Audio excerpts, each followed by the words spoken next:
इदारे उर्दू के सिलसिले फ़िक्शन के लोग में हमने आलमी अदीबों के बारे में भी कुछ सुना और उर्दू के बड़े लिखने वालों के बारे में भी बात की।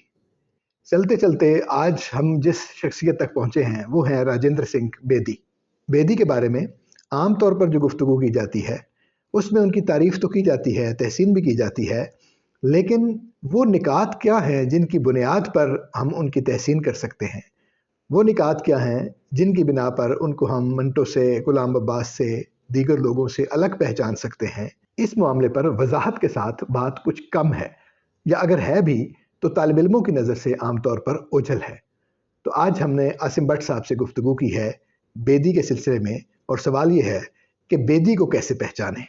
एक सवाल उसके साथ साथ ये भी है कि वो क्या बात है कि इतनी खूबियाँ होने के बावजूद बेदी का नाम मिंटो जैसा क्यों नहीं बन सका? यानी बहुत कुछ होने के बावजूद अफसाना निगार में क्या कुछ ऐसा रह जाता है जिसकी बिना पर वो लाइमलाइट में आने से, वो तारीख़ अदब के जो चमकते और भड़कते हुए नाम हैं उनमें आने से पीछे रह जाता है? कुछ इस पर भी बात की है। वीडियो की तरफ जाते हैं, लेकिन उस तरफ जाने से पहले अगर आप चाहें कि शौक़ का ये सिलसिला ताल्लुक़ में बदल जाए तो चैनल सब्सक्राइब कर लीजिए।